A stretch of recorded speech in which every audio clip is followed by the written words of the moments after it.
Pria ini menghasilkan lebih dari 30 juta euro hanya dari menjual Hermes palsu. Dan faktanya Tiongkok punya iPhone palsu terbaik di dunia. Mereka membuat produk yang sama persis, dengan desain yang sama hanya tanpa logo. Karena itu hari ini kami pergi ke pasar barang tiruan terbesar di negara ini. Kami akan melihat iPhone palsu dan yang paling penting, mencari tahu apakah tiruannya bagus atau cuma penipuan.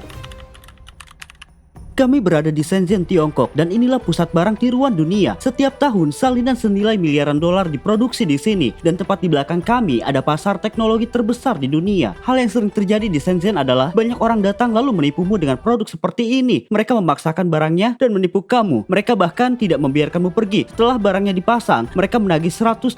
Ini benar-benar gila. Lihat gedung-gedungnya yang tinggi dan hampir tidak ada yang bisa bahasa Inggris. Kamu bisa bahasa Inggris? No. Tidak, lihat kan mereka memang tidak bisa, gila. Mereka sudah datang lagi menawarkan produk palsu dan parfum. Wanginya enak, mereka punya segala macam barang. Pokoknya mereka akan mencoba menjual apa saja ke kamu sebelum masuk pasar. Jumlah pedagang kaki lima di sini benar-benar gila. Ini wilayah abu-abu secara hukum. Tidak sepenuhnya legal, tapi juga tidak sepenuhnya ilegal. Luar biasa, itu ada 1, 2, 3, 4, 5, 6, sampai 7 lantai. Dan ada detail yang lucu, tertulis dilarang melempar barang dan dilarang memanjat. Aku tidak tahu siapa yang mau memanjat ke situ, tapi lucu sekali sampai harus diperingatkan. Oke, jam kiri, jam kanan, segala macam, ada jam macam-macam sama aku. Bisa main drum di sini? Orang-orang ini benar-benar tidak peduli apapun. Ini gila, ada orang menerbangkan drone di sini, dan drone ini hampir sama persis dengan DJI. Aku lihat cewek ini memegang alat ini, dan katanya ini alat pijat kepala. Lihat getarannya. Mereka gila ya. Astaga, aku lagi sakit banget di satu titik di punggungku. Tenang, orang Tiongkok punya teknik pijat khusus untuk merilekskan bahu dan apapun yang kamu butuhkan. Dan ini gila. Oh, untuk video kali ini aku tidak sendirian. Aku ditemani Joaquin, orang Spanyol yang tinggal di Tiongkok, dan Amy, pakar Amazon dan e-commerce. Kami adalah tim yang pas untuk memberikan penilaian terbaik soal barang tiruan. Mau ngeluarin apa? Wow. Nosotros compramos esto, es un AI Translator. Lo compramos por 200, algo así, 250 o así. Y lo vamos a vender de 60 a 80 euros en Amazon, para que veas la oportunidad que hay. Y que entiendan que esto es un producto de máxima calidad. Esto es un traductor con inteligencia artificial que funciona sin conexión a internet. Y tú para tus viajes, te puedes ir a tus viajes en el medio de África y puedes traducir directamente. De hecho, lo vamos a hacer contigo para que tú puedas hablar con ella. 你好，你来自哪里？ Hola, ¿de dónde eres? Kami senang sekali bisa melihat penerjemah keren yang kamu jual ini. 好的，我们很高兴能够看到您销售的那个令。 Ini gila, tidak mungkin bisa ngobrol sama orang Tiongkok tanpa alat ini. Dengan ini kamu Este aman. producto, brother, es la hostia porque es un masajeador de ojos. Tú tienes pinta de que metes muchas horas delante del ordenador. Iya. Ok, pues esto se enfría o se calienta y además esto da un baile por todos los lados. Te sientas por aquí, brother. Te sientas con la silla, ¿vale? Y mete un pie, ¿vale? Y otro pie aquí. Oke, relaksasi total. Bercanda. Mereka ngasih aku semua gadget yang ada di Tiongkok, sumpah. Aku suka banget alat pijat mata ini, dan jujur, aku pasti bakal beli yang ini. Gila bro, ini luar biasa. Rasanya kayak lagi hidup di tahun 2070 sekarang. Y ahora, tío, te voy a llevar a probar un soplador que te va a tirar para atrás. Ya, kamu lihat ini? Pelo panten. Dan di Tiongkok saja, barang palsu menghasilkan 467 miliar dolar per tahun, atau sekitar 45% dari seluruh barang palsu di dunia. Di video ini, kamu akan melihat tas, kaos, dan jam tangan, serta yang lainnya. Tapi sebelum itu, kita ganti suasana dan masuk ke pasar yang jauh lebih kompetitif, yaitu iPhone. Jadi sekarang kita datang ke toko yang bisa mengganti kapasitas memori iPhone kamu ya, secara Es muy harfiah. famoso en China, o sea, mucha gente viene aquí, se compra el teléfono nuevo, le dan incluso sin abrir, el teléfono sin abrir en la caja, se lo dan a esta persona aquí y te cambian de 256 gigas a 1 tera. Y vale súper barato. 50 euro. 50, 60 euros. Y lo de la memoria por 80 euros, de 256. Hasta el color te cambian. Yo tengo fotos. Oh, Yo no. bahkan warnanya juga ada yang tidak pernah ada. Yo tengo fotos del 17 Pro Max en rosa. Si te parece, brother, te voy a regalar el cambio de memoria, brother. Serius? Wah, proses ini memakan waktu beberapa jam. Jadi sambil menunggu kami pergi melihat sebuah perusahaan yang meniru furniture Italia dan Jerman. Benar-benar tidak masuk akal. Lihat dekorasinya, meja kecil itu keren juga. Kucing Tiongkok ini wajib ada kan? Ini sedikit cinta buat Royki. Like videonya ya. Wow, Te hundes. brutal ya. No solo tienen sofás, también tienen camas. Coba langsung lompat. Dan ponselku belum selesai juga, jadi kami melihat ponsel-ponsel yang mencoba menggantikan Apple. Xiaomi 17 dan Xiaomi 17 Pro, mereka benar-benar meniru Apple. Bahkan namanya sama. No solo han copiado el nombre, han copiado el diseño también. Aquí tenemos un iPhone 16 y si como podéis ver, esto es un iPhone 17. Bueno, no, perdón, es que lo he visto igual y digo, es que lo llamo de la misma manera. Mira, hermano, es el mismo teléfono, tío. Este es el 17. En vez de tener 3 cámaras, tiene 2 cámaras y tiene una pantalla en la parte de atrás. Wow. En esta pantalla podemos controlar absolutamente todo. De hecho, si te quieres sacar modo selfie, vamos a hacer un selfie ahí. Y lo vemos desde aquí directamente. Jadi mereka pasang layar sentuh di bagian belakang. Eso es. Pero ¿qué es lo mejor de todo, Rocky? Que vas a flipar. A ti te gusta, dices, quiero esto, pero me gusta la iOS, quieres el sistema operativo. Bueno, pues han copiado el sistema operativo de Apple. Mirad lo que es esto, exactamente el mismo sistema operativo. Mirad, igual. Gila sih, apa yang mereka lakukan ini? Harganya berapa? 12 GB de RAM más 512 GB de memoria interna son 6 millones. Dan yang ini belum tersedia kan? Va a estar disponible a partir de 2026 en España, pero no sabe cuándo. Jadi ini cuma ada di Tiongkok. Eksklusif banget ya. Dan lihat, mereka punya Ray-Ban yang bisa merekam dengan harga setengahnya. Dan juga Xiaomi jam-jam kecil segala macam. Bahkan ada mobil yang katanya super kencang. Sabes, que es la copia del Porsche Panamera, pero modo Xiaomi. Está muy guapo el coche, mira lo que es increíble. De hecho, porque aquí no hay, pero hay tiendas de Xiaomi. Yo estaba en el norte de China y tienes la tienda de Xiaomi, tienes el teléfono y al lado el coche. Lo vamos a pagar ya, pero nos acaban de decir que lo tienen que abrir para asegurarse que no lo vamos a vender, porque es un producto que no ha salido de Jadi China. mereka memaksa dibuka. Sí. Bueno, Rocky, hazme los honores, tío. Oke, aku buka ya. Es un teléfono muy nuevo. Oke, ini dibagi jadi 2 kompartemen. Teléfono. Y aquí tienes el cargador de carga 100 vatios. En 30 minutos te carga el móvil de 0 a 100. Esto que sales de casa con la batería al 10, lo metes, te va a lavar los dientes. Itu tidak merusak baterainya kan? Está hecho para eso. Aku benar-benar kaget melihat mereka meniru segalanya, bahkan dengan toko Apple resmi tepat di depan mereka. Ngomong-ngomong soal Apple, ayo kita cari iPhone-ku, kita lihat apakah semuanya berjalan lancar. Beberapa jam sudah berlalu dan sekarang kita lihat hasil ponselnya. Jadi akhirnya mereka bisa ngapain? Oh, 1 terabyte. Semuanya pakai bahasa Tiongkok, tapi ini benar-benar gila. Kita sudah melihat pasarnya. Barang tiruan, iPhone, tapi masih ada satu hal lagi. Pabrik terbesar tas mewah palsu di Tiongkok. Kami akan pergi dengan seseorang yang terkenal di media sosial dan menghasilkan lebih dari 30 juta euro per tahun. Super eksklusif, belum pernah difilmkan siapapun dan aku sendiri masih tidak percaya bisa menunjukkan ini ke kalian. Akhirnya kita sampai. Ini gila, mari kita lihat apa yang ada di dalam. Pabrik pertama buatan Tiongkok. Semua tas Hermes dibuat di sini, yang dijual sampai puluhan ribu euro. Kualitasnya sama. Kita akan bicara dengan orang terbesar di sini. Apa kabar? Oke, terima kasih. Tidak ada gunanya kita merekam ini. De avestruz que se está vendiendo por $3.000 y tiene otros que es este de aquí que se está dando por 2.000. Pero si te fijas la calidad, recógelo. Pesa bastante, es una buena calidad, realmente no soy mucho de bolsos, pero Iya, karena buat yang belum tahu, Hermes biasanya membatasi kamu cuma bisa beli 1 tas per tahun kalau mereka mengizinkan. es muy parecido a Hermes, es prácticamente idéntico, solo que no le ponen el logo. Joaquin juga bisa bahasa Mandarin seperti penutur asli. 等一下，我们先这样说，dile algo en chino, dile ni hao. Ni hao. Eso es. Royki. My name is Wang Sen. Oh, Wansen. Bahasa Inggrismu bagus ya. Yeah. I will show you guys around the factory and I will explain every step, okay? The whole process starts from here. This is where we put the leathers. These are enough for 1 week's workload, okay? Gila sih. Here we start to cut them into different shapes. For different types of bags, we have we call it template. This is for the front or the back side of a Birkin or a bag of the 30 size. Ini kulit buaya. Crocodile. Serius? Yeah, real. Wow. Same quality of the crocodile that Hermes used. Yes, because we buy leathers from the same supplier. Same supplier. Same supplier. El mismo proveedor que Hermes, exactamente el mismo. Biasanya berapa tas yang kalian buat setiap minggu? We make the very high-end customized bags, only 10 bags for 1 week. Lower cost wholesale bags for some domestic brands. Then we can make 100 for 1 week. Kami sudah melihat seluruh prosesnya, di mana setiap orang punya tugas masing-masing dan hanya fokus pada satu hal.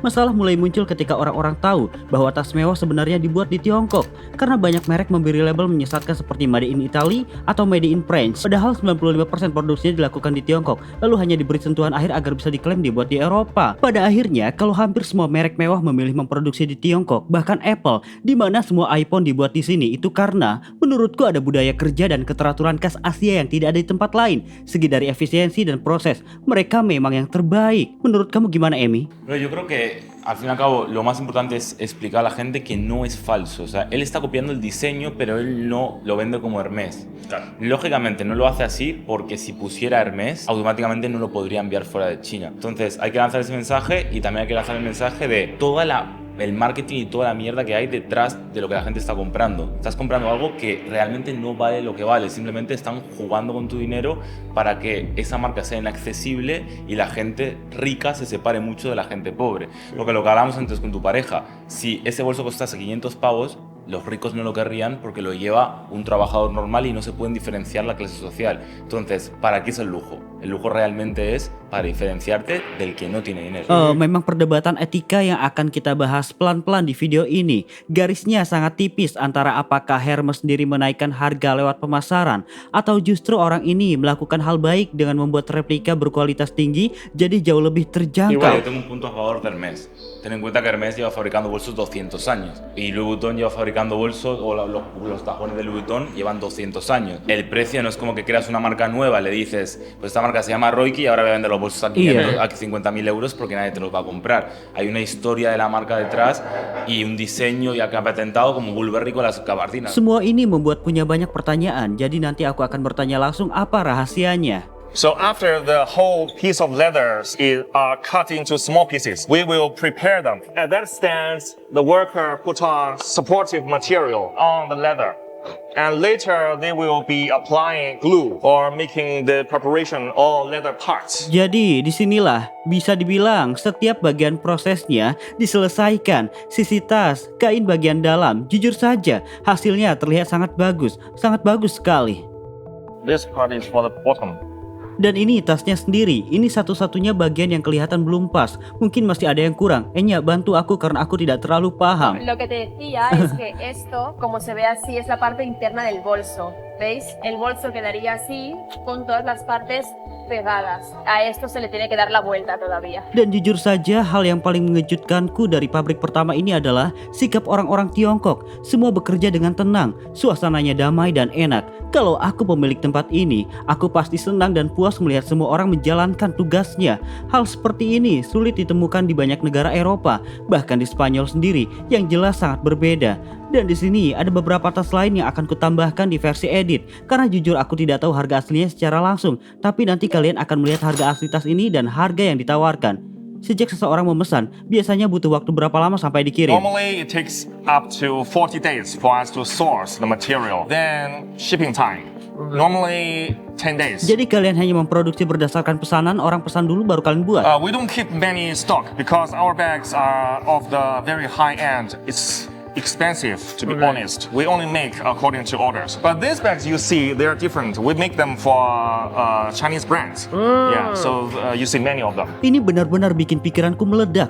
Dia sendiri memproduksi untuk merek-merek seperti Chanel, produsen untuk merek-merek besar yang tentu saja tidak bisa kami ketahui karena dia tidak akan memberitahu. Pertanyaan yang terus ada di kepalaku adalah apakah ini legal? Kami membahasnya cukup panjang, tapi singkatnya dia bilang ini tidak ilegal. Sederhananya setiap tas mematenkan desainnya, tapi paten itu ada masa berlakunya. Dia hanya meniru desain yang patennya sudah kadaluarsa, jadi merek tersebut tidak bisa menuntutnya. Sekarang mari kita lihat tahap terakhir prosesnya, lalu kita akan menyusup ke pasar gelap barang tiruannya.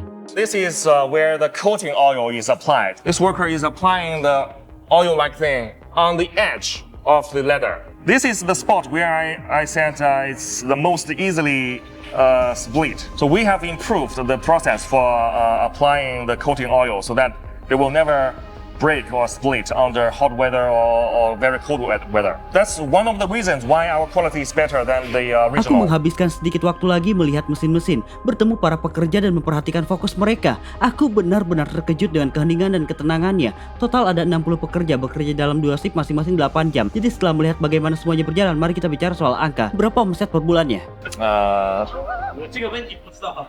I can't say that. 1 month. 20 million RMB. Oke, aku sama sekali tidak tahu itu berapa, tapi kalian bisa lihat sendiri. Orang ini menghasilkan sekitar 2,5 juta euro. Serius, aku kira cuma sekitar 100.000 euro atau semacam itu. Wow, gila. For individual customized bags, that's only one part of our job. Our most energy is focused on making bulk for Chinese brands. Pikiranku benar-benar meledak. Orang ini menghasilkan hampir 30 juta euro per tahun. Tapi lihat berapa yang dihasilkan Hermes pada 2024, sekitar 15 miliar. Artinya dia hanya mengambil 0,0001% pangsa pasar Hermes, Louis Vuitton, dan merek-merek mewah lainnya, tapi tetap menghasilkan 30 juta euro. Sekarang, mari kita lakukan eksperimen. Kami punya 2 tas Louis Vuitton, aku akan membiarkan dia melihat apakah dia bisa membedakan mana yang asli dan mana yang palsu, atau apakah keduanya asli atau palsu. Aku akan unggah beberapa foto dan lihat apakah kalian bisa menebak mana yang asli. Tulis komentar coklat atau hitam untuk yang menurut kalian palsu. Ini 1 tas asli dan 1 tas palsu. Kalian harus menebak mana yang mana. Kalau tebakannya benar, kalian dapat pengakuan dari kami sebagai ahli sejati membedakan barang asli dan palsu. Kalian punya 2 menit. ¿Crees que lo adivina o no? ¿Lo ves con cara de ojo clínico? Menurutku dia bisa ya. Orang ini punya pengalaman 30 tahun ya. Okay, this looks like a real one. Yeah. Okay, let me try this one.